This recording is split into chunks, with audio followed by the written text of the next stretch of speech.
আসসালামু আলাইকুম। এটিএন বাংলা সংবাদে সবাইকে স্বাগত জানাচ্ছি। মমরিনাজ মমের শুরুতেই বিআরবি কেবল সংবাদ শিরোনাম।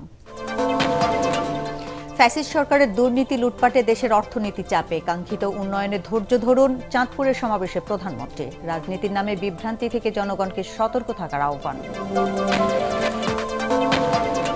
বাংলাদেশ অশান্ত হলে ভারতও শান্তিতে থাকবে না, রাজশাহীতে হুঁশিয়ারি জামায়াত আমিরের। রক্তচক্ষু উপেক্ষা করে সরকারকে তিস্তা চুক্তি বাস্তবায়নের তাগিদ। ভারত বাংলাদেশ সম্পর্ক নির্ভর করছে ফারাক্কা চুক্তি সম্পাদনের মন্তব্য মির্জা ফখরুলের। দেশের স্বার্থের প্রশ্নে কোনো আপোষ করবে না সরকার। এবং অর্থনীতি পুনরুদ্ধারে অন্তত 2 বছর সময় লাগবে জানালেন অর্থমন্ত্রী। ব্যাংকিং খাত সচল না হলে অর্থনৈতিক ধস থামানো যাবে না, মূল্যায়ন বিশেষজ্ঞদের। শুনছিলেন বিআরবি কেবল সংবাদ শিরোনাম, এবার বিস্তারিত। দেশের মানুষ শান্তি স্থিতিশীলতা চায় জানিয়ে প্রধানমন্ত্রী তারেক রহমান বলেছেন, একটি মহল রাজনীতির নামে বিভ্রান্তি ছড়ানোর চেষ্টা করছে। তিনি হুঁশিয়ারি দিয়ে বলেন, অরাজকতা সৃষ্টির চেষ্টা হলে সরকার বসে থাকবে না। চাঁদপুরে বিভিন্ন কর্মসূচিতে বক্তব্য রাখতে গিয়ে প্রধানমন্ত্রী আরও বলেন, ফ্যাসিস্ট আওয়ামী লীগের দুর্নীতি, লুটপাট, বিদেশে অর্থ পাচারে দেশের অর্থনীতি চাপে রয়েছে। তাই জনগণের কাঙ্ক্ষিত উন্নয়ন কর্মকাণ্ড বাস্তবায়নে সরকার সবাইকে ধৈর্য ধরার আহ্বান জানান তিনি। জনগণই দেশের মালিক মন্তব্য করে প্রধানমন্ত্রী বলেন, দেশ পুনর্গঠনে সবাইকে এগিয়ে আসতে হবে। চাঁদপুর থেকে বিস্তারিত জানাচ্ছেন ইয়াসিন রানা। দীর্ঘ 22 বছর পর চাঁদপুর সফর করলেন প্রধানমন্ত্রী তারেক রহমান। চাঁদপুর সরকারি কলেজ মাঠে ফ্যামিলি কার্ড বিতরণ ও সমাবেশে যোগ দেন তিনি। প্রধানমন্ত্রীকে এক নজর দেখতে দুপুর থেকেই কানায় কানায় পূর্ণ হয়ে যায় পুরো মাঠ।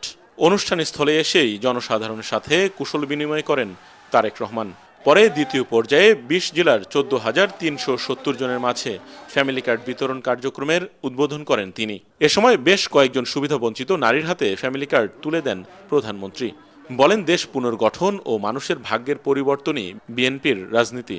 এই যে আগামী মাসে বাজেট উপস্থাপন করা হবে, সংসদে বাজেট হওয়ার সাথে সাথে আরো অধিক সংখ্যক মায়ের কাছে আমরা ফ্যামিলি কার্ড পৌঁছে দিতে পারবো এবং ইনশাআল্লাহ আগামী 4-4.5 বছরের মধ্যে আমরা চেষ্টা করব বাংলাদেশের গ্রামে গঞ্জে প্রায় প্রত্যেকটি পরিবারের কাছে যাতে ফ্যামিলি কার্ড পৌঁছে যায়। একটি মহল রাজনীতির নামে বিতর্ক সৃষ্টি করছে জানিয়ে প্রধানমন্ত্রী সকলকে ষড়যন্ত্র মোকাবেলা করে দেশের উন্নয়নে ঐক্যবদ্ধ থাকার আহ্বান জানান। রাজনীতির নামে যদি কেউ বিভ্রান্ত সৃষ্টি করতে চায়, রাজনীতির নামে যদি কেউ অরাজকতা সৃষ্টি করতে চায়, প্রিয় ভাই বোনেরা, আপনারা কি বসে থাকবেন? আমরা কেউ বসে থাকবো না। কারণ বিএনপি যে সকল কর্মসূচি গ্রহণ করেছে, প্রত্যেকটি কর্মসূচি হচ্ছে এই দেশের খেটে খাওয়া মানুষের কর্মসূচি। এ সময় চাঁদপুরে বিভিন্ন উন্নয়নের প্রতিশ্রুতি দেন তিনি। উন্নয়নের বার্তা নিয়ে দেশব্যাপী ছুটে বেড়াচ্ছেন প্রধানমন্ত্রী তারেক রহমান। দিনাজপুর থেকে শুরু করে বগুড়া, যশোরের পর চাঁদপুরের জনগণের কাছে আসলেন প্রধানমন্ত্রী, দিলেন নানান প্রতিশ্রুতি। মানুষের ভাগ্য পরিবর্তনে বিএনপির রাজনীতি বাংলাদেশকে এগিয়ে নিয়ে যাবে, এমনটাই প্রত্যাশা সকলের। এর আগে চাঁদপুরে 2টি খাল পুনর্খনন উদ্বোধন করেন প্রধানমন্ত্রী। খাল খনন উদ্বোধন শেষে শাহরাস্তি উপজেলায় সুধী সমাবেশে প্রধানমন্ত্রী বলেন, যারা স্বৈরাচার বিরোধী আন্দোলনে সর্বোচ্চ আত্মত্যাগ স্বীকার করেছে, তাদের স্বপ্ন বাস্তবায়নে দেশের উন্নয়ন করতে হবে। দেশকে সামনে এগিয়ে নেওয়া ও মানুষের ভাগ্য পরিবর্তনের প্রতিজ্ঞা করেন তিনি। এরকম আমরা সারা বাংলাদেশে 20,000 কিলোমিটার খাল খনন করব ইনশাআল্লাহ আগামী 5 বছরে। কারণ আমরা বাংলাদেশকে খাদ্যে স্বয়ংসম্পূর্ণ আছে, আমরা আরো খাদ্য উৎপাদন বৃদ্ধি করতে চাই বাংলাদেশের, যাতে খাদ্যের জন্য কোনো মানুষকে কষ্ট পেতে না হয়। এই যে মানুষগুলো তাদের জীবন আত্মহতি দিয়েছে, তাদের এই রক্ত কি আমরা বৃথা যেতে দিতে পারে? তাহলে আমাদের সকলকে আজ দেশ গঠন বা রাষ্ট্র পুনর্গঠনের কাজে আমাদেরকে হাত দিতে হবে। এর আগে সকাল 9:15টায় গুলশান থেকে চাঁদপুরের উদ্দেশ্যে রওনা দেন প্রধানমন্ত্রী। যাত্রাপথে সাধারণ মানুষ ও নেতাকর্মীদের ব্যাপক উচ্ছ্বাস, অভিবাদন ও ভালোবাসায় সিক্ত হন তিনি। যাত্রাপথে কুমিল্লার বরুড়ায় পথসভায় অংশ নেন তারেক রহমান। এ সময় তিনি বলেন, কুমিল্লা বিভাগ বাস্তবায়ন ও কৃষি বিশ্ববিদ্যালয় প্রতিষ্ঠায় আন্তরিক সরকার। বিগত সময়ে ফ্যাসিস্ট আওয়ামী লীগ সরকারের দুর্নীতি ও অর্থ পাচারের কারণে দেশের অর্থনীতি সংকটে রয়েছে বলেও জানান প্রধানমন্ত্রী। স্বৈরাচার যেমন দেশের মানুষের উপরে অত্যাচার করেছে, নির্যাতন করেছে, গুম করেছে, খুন করেছে। একই সাথে এই দেশের মানুষের অর্থ সম্পদ তারা বিদেশে লুটপাট করে পাচার করেছে। সেই জন্য এই মুহূর্তে দেশের অর্থনৈতিক অবস্থা চাপের মুখে আছে।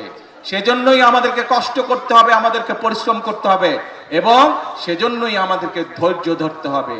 আমরা ইনশাল্লাহ জনগণের যে সকল দাবি, জনগণের যে সকল চাওয়া পর্যায়ক্রমিকভাবে ইনশাল্লাহ আমরা বাস্তবায়ন করব এক এক করে। দেশের সকল জনগণ ঐক্যবদ্ধ থেকে কাজ করলে পৃথিবীর বুকে বাংলাদেশ মর্যাদাশীল দেশ হিসেবে প্রতিষ্ঠা পাবে বলে জানান প্রধানমন্ত্রী তারেক রহমান।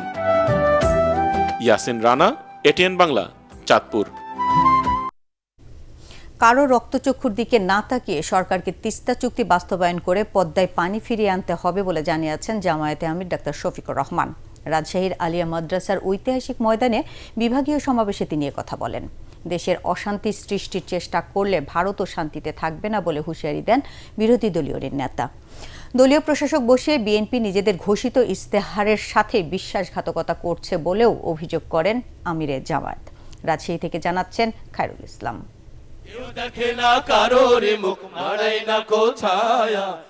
গণভোটের রায় ও জুলাই সনদকে বাস্তবায়ন করার লক্ষ্যে রাজশাহীর ঐতিহাসিক মাদ্রাসা মাঠে বিভাগীয় সমাবেশ করে জামায়াত ইসলামীর নেতৃত্বাধীন 11 দলীয় ঐক্য। হাজারো কর্মী সমর্থকরা দল বেঁধে স্লোগান দিয়ে অংশ নেয় সমাবেশে। এ সময় লোকে লোকারণ্য হয়ে ওঠে রাজশাহী ঐতিহাসিক মাদ্রাসা ময়দান। গ্রীষ্মের কাঠফাটা রোদে ঘন্টার পর ঘন্টা এভাবেই শীর্ষ নেতাদের বক্তব্য শোনেন নেতাকর্মীরা। এ সময় 11 দলের নেতারা বলেন, সরকার 70% মানুষের গণরায়কে অস্বীকার করে জুলাইয়ের সাথে বেইমানি করছে। প্রত্যেকটা ধাপে ধাপে তারা আমাদের সাথে প্রতারণা শুরু করেছে। তারা এদেশে 50% ভোট পেয়ে ক্ষমতায় গিয়েছে, কিন্তু তারা ভুলে গিয়েছে 70% মানুষ দেশের পরিবর্তনের পক্ষে রায় দিয়েছে। আমরা হাতে গোড়া কিছুই চাই নাই, আমরা চাইছি কিছু সংস্কার, যেটার দ্বারা আপনি উপকৃত হবেন, আমরা উপকৃত হব। যত দ্রুত সম্ভব সংস্কারগুলি করেন, একদিকে থেকে মুক্ত হন। সমাবেশে প্রধান অতিথির বক্তব্যে জামায়াতের আমির ও বিরোধী দলীয় নেতা ডাক্তার শফিকুর রহমান বলেন, প্রতিবেশী দেশের চোখ রাঙানোকে ভয় পায় না বাংলাদেশ। অন্যায় সত্যের বিরুদ্ধে লড়াইয়ে অবতীর্ণ হতে হবে। কেউ আমার অধিকার দয়া করে আমার পকেটে এনে দেবে না। লড়াই করে অধিকার আদায় করব ইনশাআল্লাহ। কাউকে ছাড় দিয়ে কথা বলা হবে না। বিএনপির সমালোচনা করে বলেন, ব্যাংক ও বিশ্ববিদ্যালয়গুলোতে দলীয় লোক বসিয়ে যোগ্যদের বঞ্চিত করা হচ্ছে।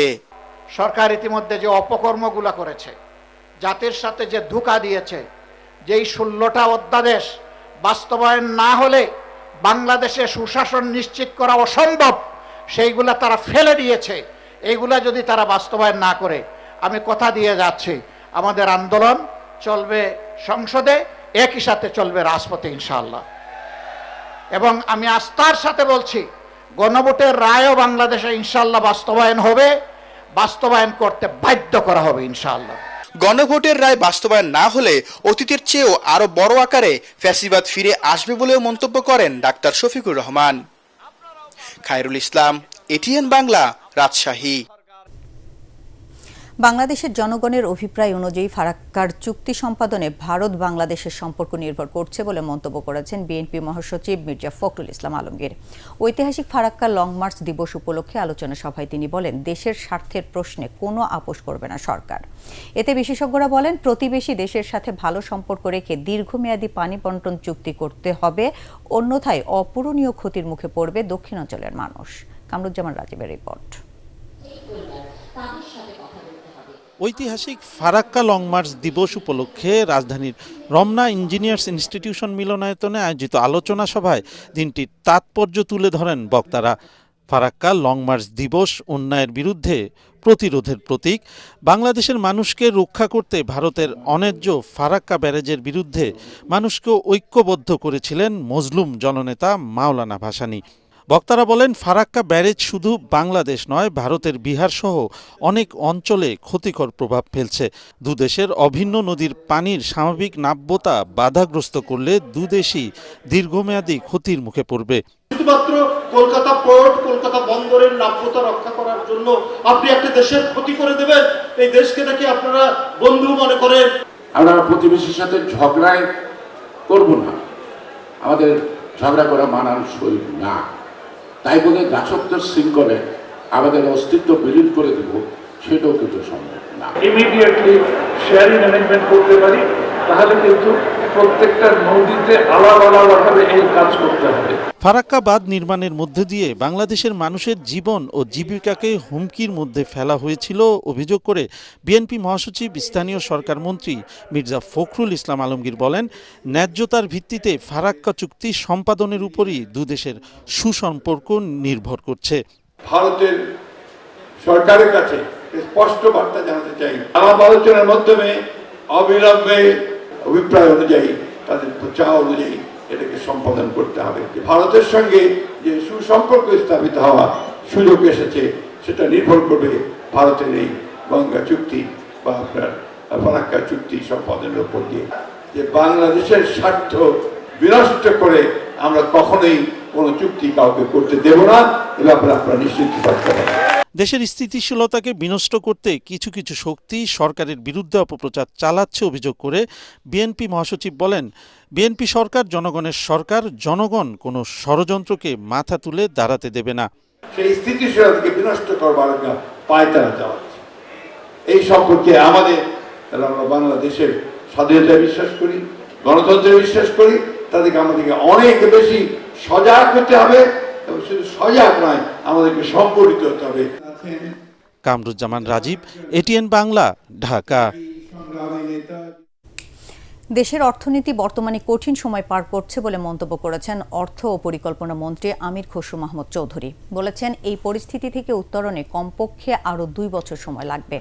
চট্টগ্রামে আগ্রাবাদে মা ও শিশু হাসপাতাল মেডিকেল কলেজের নতুন একাডেমিক ভবনের ভিত্তিপ্রস্তর স্থাপনে অর্থমন্ত্রী বলেন, আগের সরকার জ্বালানি খাতে বিপুল পরিমাণ দেনা রেখে গেছে, সেই দায় বর্তমান সরকারকে বহন করতে হচ্ছে। ইতোমধ্যে জ্বালানি খাতে প্রায় 40,000 কোটি টাকা ভর্তুকি দিতে হয়েছে বলেও জানান তিনি। মন্ত্রী বলেন, দেশের অর্থনীতি স্বাভাবিক অবস্থায় ফিরিয়ে আনতে সময় লাগবে, এজন্য সরকার বিভিন্ন খাতে সংস্কার ও আর্থিক শৃঙ্খলা ফিরিয়ে আনার কাজ করছে। একটা টাকা চলে গেছে তেল গ্যাসের মধ্যে, প্রায় 4 বিলিয়ন, মানে 40,000 কোটি টাকা ইতিমধ্যে বাজেট থেকে চলে গেছে, 40,000 কোটি টাকা। এর আগে আমি আর কি বলবো, আমরা যেটা পেয়েছি বিগত সরকারগুলো থেকে, সেটা মাইনাস মাইনাস এন্ড মাইনাস, এখানে যোগ কিছু নাই, সবগুলো ঋণাত্মক। এখানে দেশের টেক্সটাইল শিল্পের দীর্ঘমেয়াদী প্রতিযোগিতা সক্ষমতা ধরে রাখতে টেকসই উৎপাদন ব্যবস্থা, উদ্ভাবন, গবেষণা এবং পণ্য বৈচিত্র্যের উপর সর্বোচ্চ গুরুত্ব দিতে হবে বলে মন্তব্য করেছেন বাণিজ্য, শিল্প এবং বস্ত্র ও পাটমন্ত্রী খন্দকার আব্দুল মুক্তাদির। রাজধানীতে textile innovation exchange grand launching অনুষ্ঠানে তিনি কথা বলেন।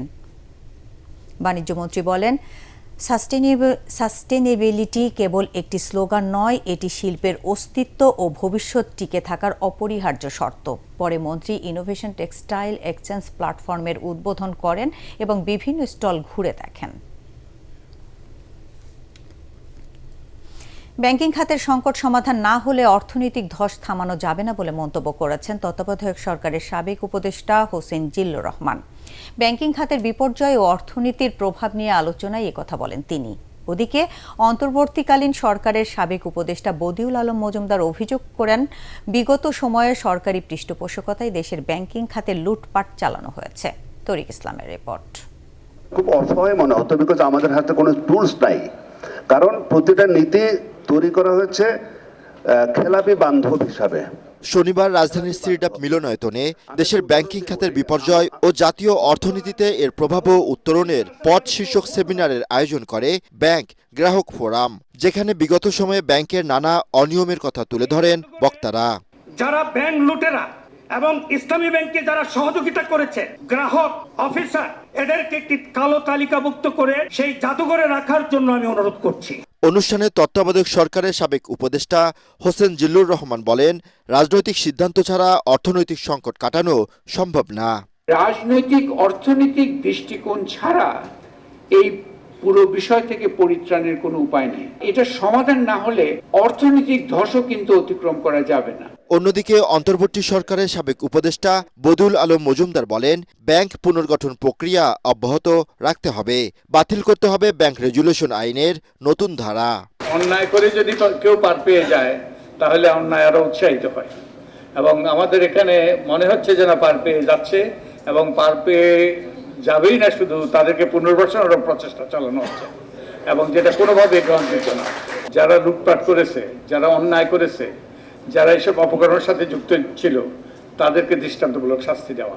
আর্থিক খাতের পুনরুদ্ধারে বাংলাদেশ ব্যাংকের স্বায়ত্তশাসন অত্যন্ত জরুরি বলেও জানান বক্তারা। যিনি আমার পরিচিত উনি আমাকে বললেন, স্যার আমরা কিন্তু এখন রিজাইন করতে হবে। তরিক ইসলাম, এটিএন বাংলা, ঢাকা। যুক্তরাজ্যে অবস্থানরত রাষ্ট্রপতি মোহাম্মদ শাহাবুদ্দিনের সঙ্গে সৌজন্য সাক্ষাৎ করেছেন সুদানের প্রধানমন্ত্রী ডক্টর কামিল ইদ্রিস। বঙ্গভবনের প্রেস উইং জানিয়েছেন, লন্ডনের হোটেল হিলটনের লবিতে এই সাক্ষাতে সুদানের প্রধানমন্ত্রী রাষ্ট্রপতির শারীরিক অবস্থার খোঁজ খবর নেন এবং তার দ্রুত আরোগ্য কামনা করেন। রাষ্ট্রপতিও সুদানের সঙ্গে বাংলাদেশের দীর্ঘদিনের বন্ধুত্বপূর্ণ সম্পর্কের কথা স্মরণ করেন এবং দেশটির জনগণের শান্তি, কল্যাণ ও সমৃদ্ধি কামনা করেন। ডক্টর ইদ্রিসও সুদানের বাংলাদেশের শান্তিরক্ষী বাহিনীর গুরুত্বপূর্ণ অবদানে কৃতজ্ঞতা প্রকাশ করেন। নির্বাচিত সরকার ক্ষমতা গ্রহণের পরও অন্তর্বর্তী সরকারের অপশাসন থেকে বাংলাদেশ মুক্তি পায়নি বলে মন্তব্য করেছেন জাতীয় পার্টির চেয়ারম্যান জি.এম. কাদের।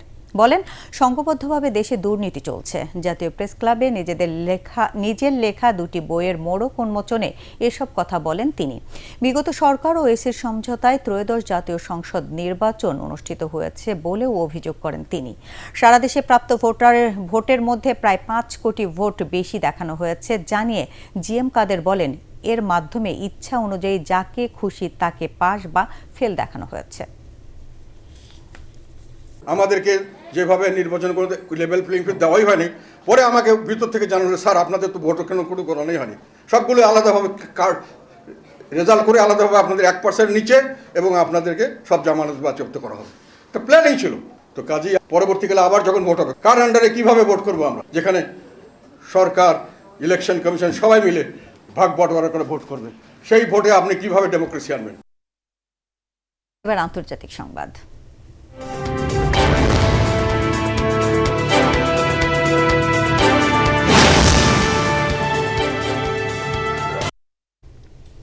মার্কিন প্রেসিডেন্ট ডোনাল্ড ট্রাম্পের চীন সফরের পর আলোচনার টেবিলে বসতে আগ্রহ প্রকাশ করেছে ইরান। তবে তারা এবার মধ্যস্থতায় বেইজিংকেও চায়।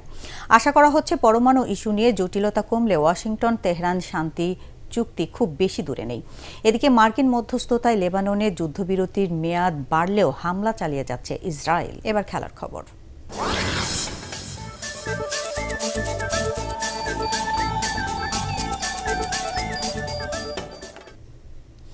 বাংলাদেশ ক্রিকেট বোর্ড বিসিবির নির্বাচনের তফসিল ঘোষণা করেছে নির্বাচন কমিশন। দেশের ক্রিকেটের নিয়ন্ত্রক সংস্থার নতুন নেতৃত্ব খুঁজতে ভোট অনুষ্ঠিত হবে আগামী 7 জুন।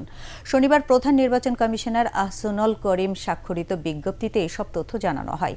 এবার মোট 23টি পরিচালক পদে ভোট দেবেন কাউন্সিলররা, যার মধ্যে ক্যাটাগরি 1 থেকে 10 জন, ক্যাটাগরি 2 থেকে 12 জন এবং ক্যাটাগরি 3 থেকে 1 জন পরিচালক নির্বাচিত হবে। তফসিল অনুযায়ী 17 মে খসড়া ভোটার তালিকা প্রকাশ করা হবে, আর 20 ও 21 মে বিতরণ করা হবে মনোনয়নপত্র। প্রতিটি মনোনয়নপত্র সংগ্রহ করতে গুনতে হবে 20,000 টাকা। আগামী 7 জুন সকাল 10টা থেকে বিকেল 4টা পর্যন্ত ভোট গ্রহণ হবে, আর সন্ধ্যা 6টায় প্রকাশ করা হবে চূড়ান্ত ফলাফল। এই নির্বাচনের মাধ্যমে নির্ধারিত হবে আগামী 4 বছরের জন্য দেশের ক্রিকেটের বোর্ডের নতুন অভিভাবক। Tiger cement chief Patton cup golf টুর্নামেন্টের পর্দা নেমেছে শনিবার। রাজধানীর আর্মি গলফ ক্লাবে পুরস্কার বিতরণী অনুষ্ঠানে প্রধান অতিথি ছিলেন সেনাবাহিনী প্রধান জেনারেল ওয়াকারুজ্জামান। টুর্নামেন্টে ওভারঅল চ্যাম্পিয়ন হয়েছেন উইং কমান্ডার গোলাম মোস্তফা সরকার। এছাড়া ভেটেরান উইনার অবসরপ্রাপ্ত captain M Sakhawat Hossain, senior winner অবসরপ্রাপ্ত lieutenant colonel Iqbal Enamul Kabir, lady winner Mrs Nila Aziz এবং জুনিয়র উইনার হন আবদুল্লাহ রাফিয়ান কাইয়ুম। এ সময় আর্মি গলফ ক্লাবের president lieutenant general Khan Firoz Ahmed, Tiger সিমেন্টের ব্যবস্থাপনা পরিচালক নাগির আহমেদ অপূর্ব উপস্থিত ছিলেন। শেষ করার আগে বিআরবি কেবল সংবাদ শিরোনাম আরেকবার। ফ্যাসিস্ট সরকারের দুর্নীতি লুটপাটে দেশের অর্থনীতি চাপে, কাঙ্ক্ষিত উন্নয়নের ধৈর্য ধরুন। চাঁদপুরের সমাবেশে প্রধানমন্ত্রী। রাজনীতির নামে বিভ্রান্তি থেকে জনগণকে সতর্ক থাকার আহ্বান। বাংলাদেশ অশান্ত হলে ভারতও শান্তিতে থাকবে না। রাজশাহীতে হুঁশিয়ারি জামায়াত আমিরের। রক্তচক্ষু উপেক্ষা করে সরকারকে তিস্তা চুক্তি বাস্তবায়নের তাগিদ।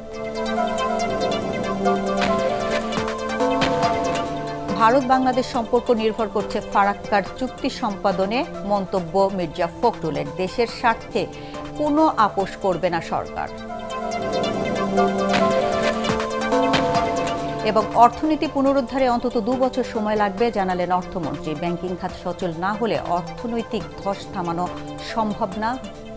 অর্থনৈতিক ধস থামানো যাবে না, মূল্যায়ন বিশেষজ্ঞদের। দর্শক, পরবর্তী সংবাদ দেখার আমন্ত্রণ জানিয়ে এখনকার মতো শেষ করছি। ATN বাংলা সংবাদ ইউটিউবে দেখতে ব্রাউজ করুন youtube/ATN বাংলা।